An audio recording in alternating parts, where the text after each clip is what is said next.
Good afternoon, everyone. Welcome to this particular press conference. It's the second press conference for the Pan-African Climate Justice Alliance, the largest and the most focal and visible movement of Pan-African institutions on issues of climate justice. We converge at midpoint to basically do a quick reflection on the processes, what is actually going on within the negotiation process, the emerging issues, and what we need to lay emphasis on.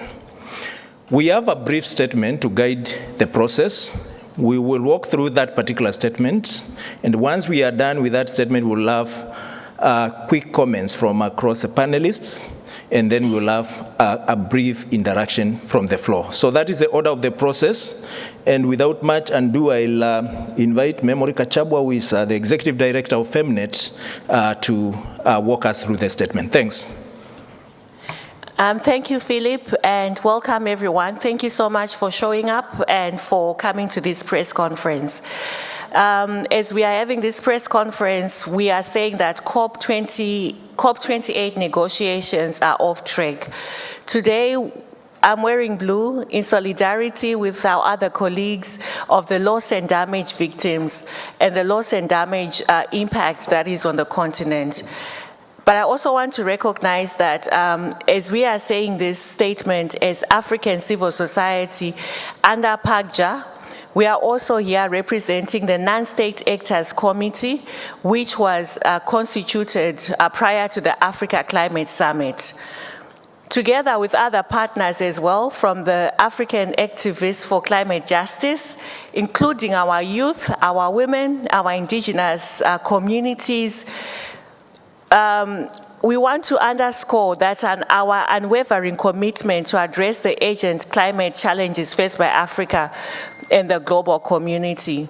We are here to remind parties in the COP28 of their commitment during their opening statements to deliver an outcome that is credible and impactful, that is responsive to the aspiration of all of us in all our diversity, and particularly people at the front line of the climate crisis. We, however, remain cautiously optimistic on the possibilities of such an outcome. We are alive to the fact that this outcome may be a mirage unless leaders from the developed countries remain faithful to the spirit of the Paris Agreement.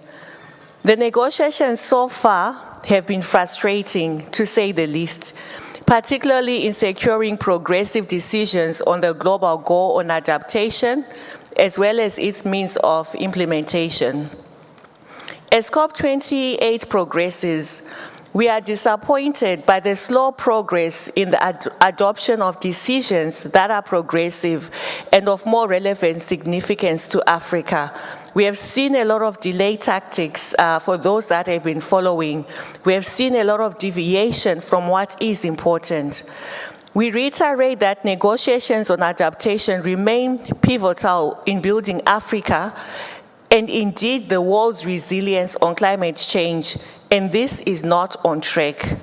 Implementing strong adaptation means remains at the heart of addressing historical and current climate injustice, and this must be complemented with sufficient means of implementation. To be precise, climate finance. Africa demands immediate and substantial action to address the lack of sufficient adaptation measures for the continent, recognizing historical injustices. We remain unrelenting in our call to governments to agree on a robust, ambitious, and solutions-oriented outcome on the operationalization of the global goal on adaptation to help accelerate adaptation action globally.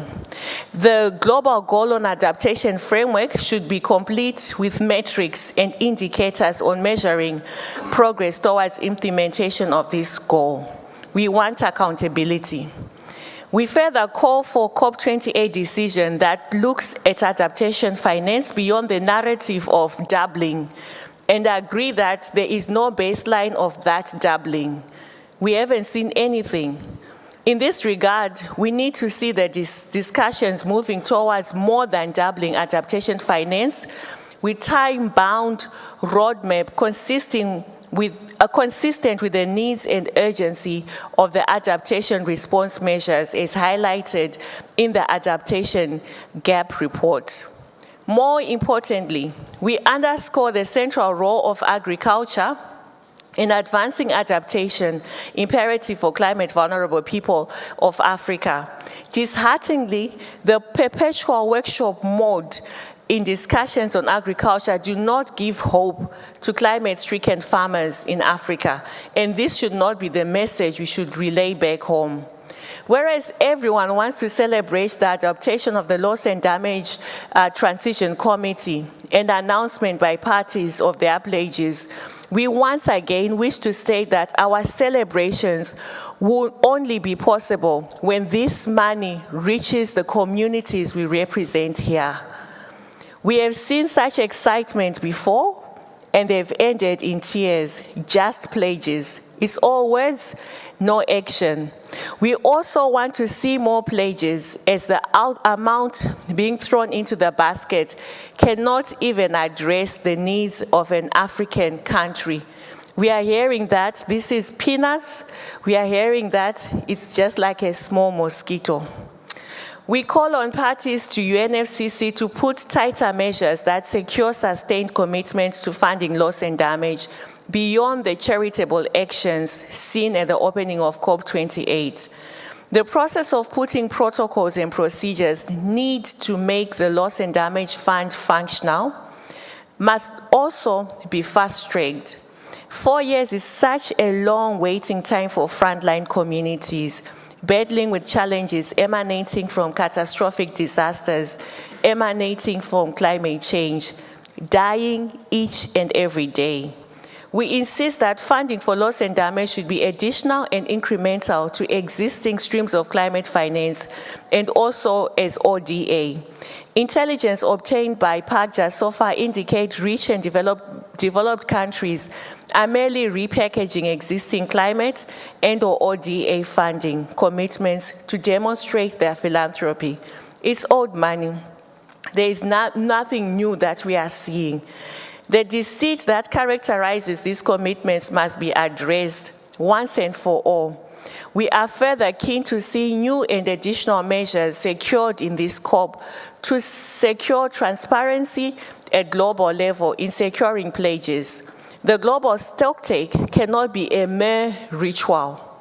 It has to import which has, it has its import which has to bear in COP28 through a demonstrated recommitment to deeply cut emissions by developed countries, a strive to meet climate financing gap, now in trillions, and prioritization of the adaptation agenda. This remains our central commitment that African civil society is keen to see from this COP28.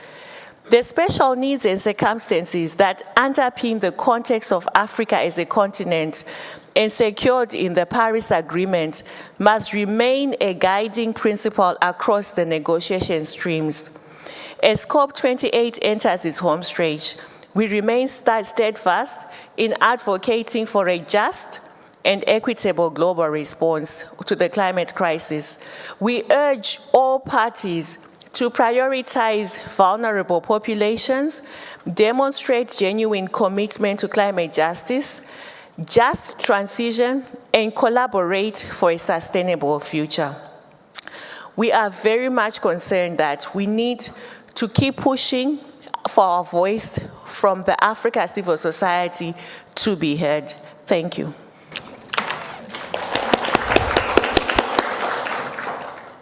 Thank you so much for walking us through this particular statement. I think you were quite spot on, and I think you did a bit of unpacking of the statement, and therefore I want to proceed in the same spirit to do quick unpacking, and I will invite panelists, but I'll start from the extreme ends.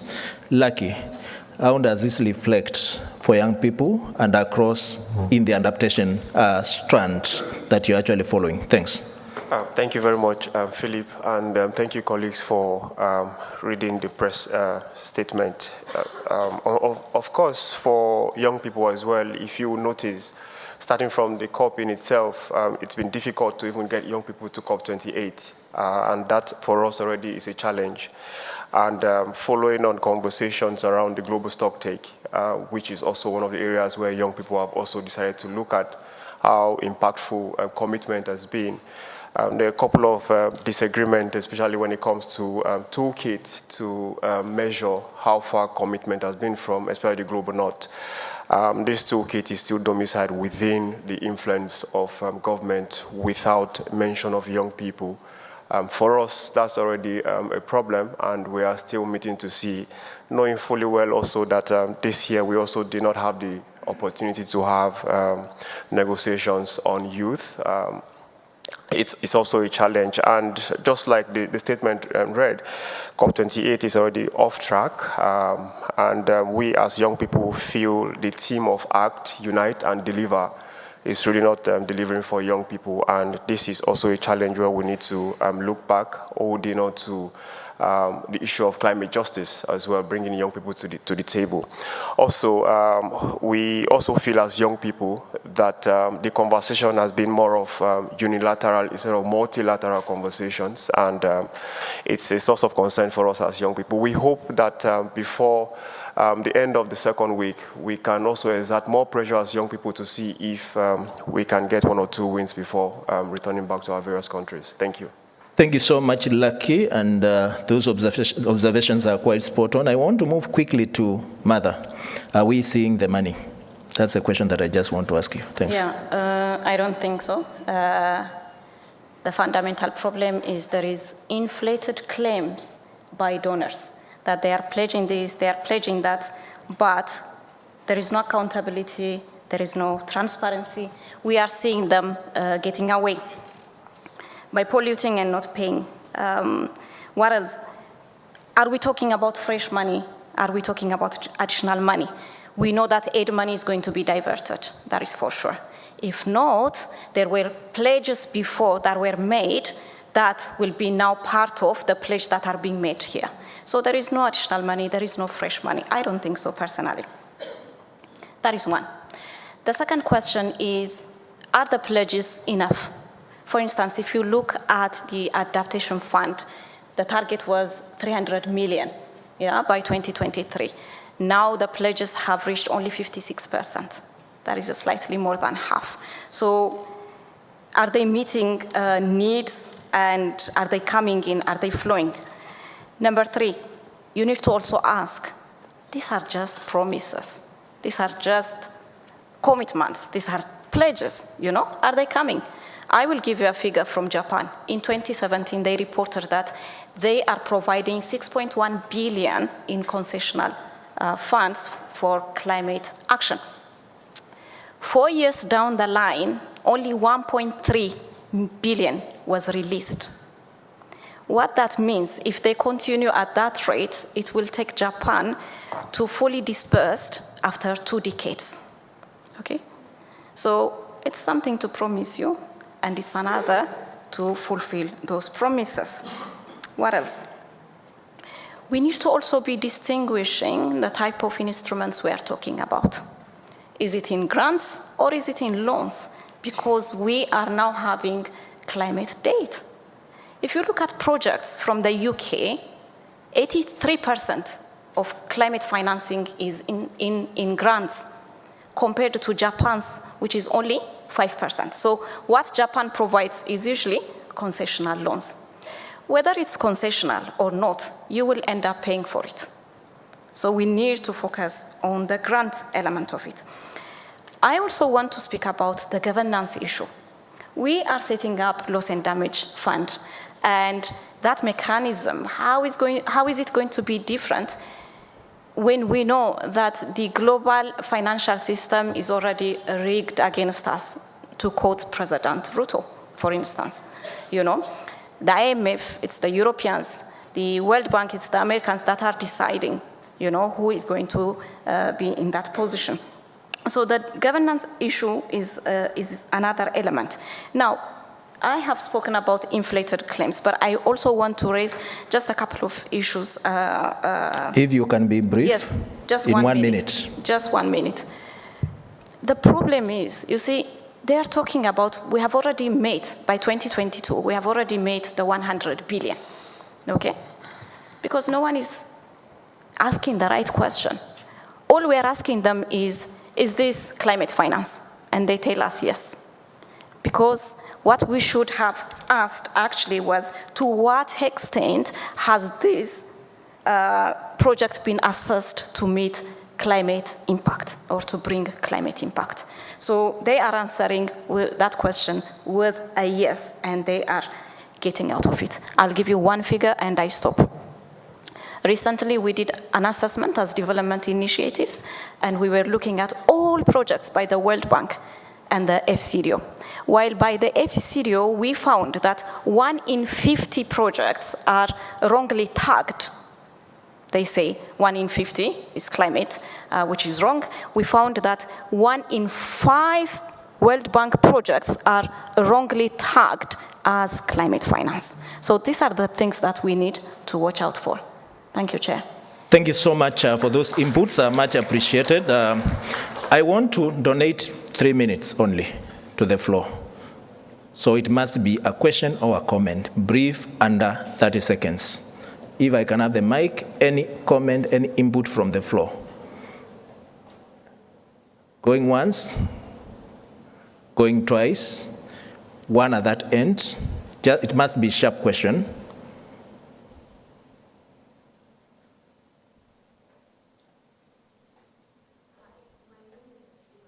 TV. You say that the COP28 discussions are off track. What are governments from Africa doing in those rooms? Are they negotiating for the loss and damage funds, or are there also individual interests by particular countries? Thank you. Thank you so much for being precise in your question. One more here.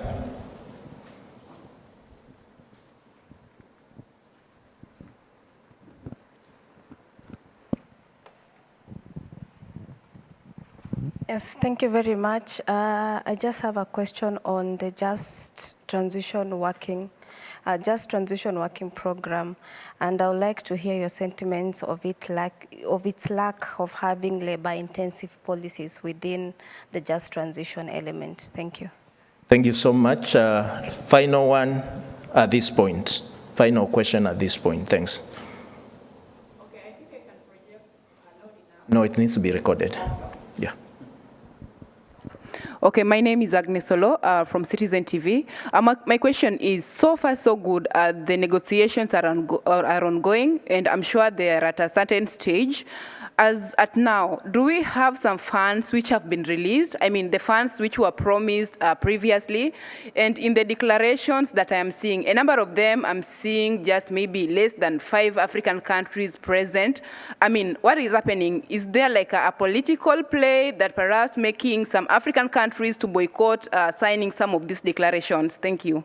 Thank you so much for those questions. I'll invite Dr. Mithika Mwenda, in the spirit of unpacking the statement, to inbuild elements of those questions, and thereafter Augustine. Yeah, so thank you very much. I can see we're in short of time.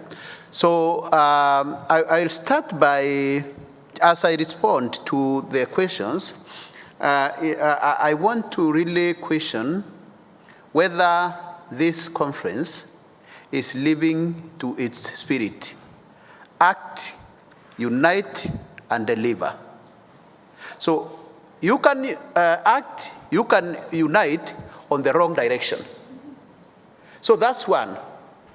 And deliver, you can deliver a wrong delivery. And so what we are seeing here in our statement is that all elements, pillars of negotiations, are not very pleasing to us. That's what we are saying. And regarding then the question about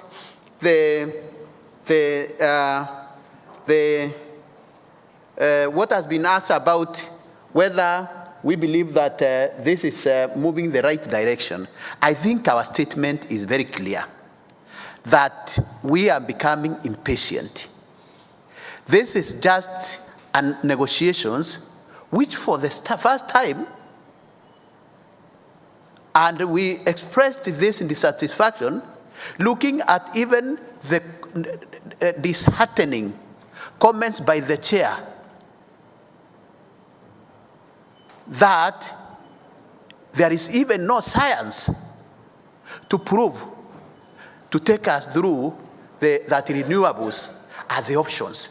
So these are, or the, what we are calling the fossil fuel, you know, whether it is reducing fossil fuels and whether we need really to move out towards low carbon, climate resilient future. These are very serious issues. And that is what we are seeing here. When the report of these negotiations of the transition committee was delivered, there was no discussion on it. Was that deliberate? Were we being placated by just announcement of the money, of the money, so that it diverts our attention, so that we are not going to focus on serious issues, particularly on adaptation, which is priority for Africa, particularly of adaptation finance, which is priority for Africa, because now, even now, we don't know whether we are going to reach anything on adaptation, because this is what brought us here. The loss and damage, we sealed that in Sharm el-Sheikh. But now they want us to make it as the biggest issue. We are going to not going to play into that trap. And we said it again, we want the COP28 to deliver decisively on climate action. Thank you so much, Dr. Mithika, particularly for laying emphasis on the imperatives of adaptation within this particular conference. Over to Dr. Augustine. Thank you very much, Philip. We said the negotiations are off track because the hopes that we gathered in Sharm el-Sheikh are now being put to test. And so we thought that when coming here, many things had been arranged in Sharm el-Sheikh for this completion here, but we are being sent back to the drawing board. Take, for instance, the negotiations on Article 21C for those negotiating on finance. If at this moment we don't have a common understanding of what Article 21C is, then there is a problem. These delaying tactics are too much.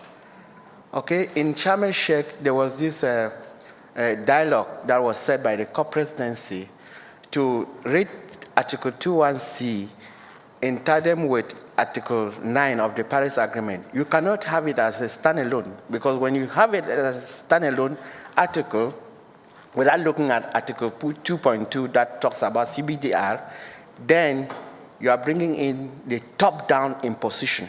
Meanwhile, the spirit of the Paris Agreement is bottom-up. When it suits them, they want bottom-up, like for NDCs. But when it comes to finance, they want a top-down. This is unfair. We cannot continue to define and define and define. We are off track on that one. Then talking about the just transition, if we look at the definition of in the text, it doesn't consider common but differentiated responsibilities. And for us developing countries, we say just transition should not have a deadline, because we need to develop. These things have to be taken into consideration. Is this something that we have to argue about again? We thought that we are coming here with an open heart to make things move, but what we are seeing is going back to the drawing board on many issues. That is why we are warning and raising this alarm that we should sit up and make sure that COP28 delivers. Thank you. Thank you so much, and let's thank our panelists. Let's have a round of applause to the panelists. And again, I appreciate this particular opportunity. Members of all the state who are around, you can actually grab any of the panelists outside for much more detailed interviews after this. We've come to a close, and thanks so much for gracing this occasion and participating in this press conference. Appreciated. Thanks.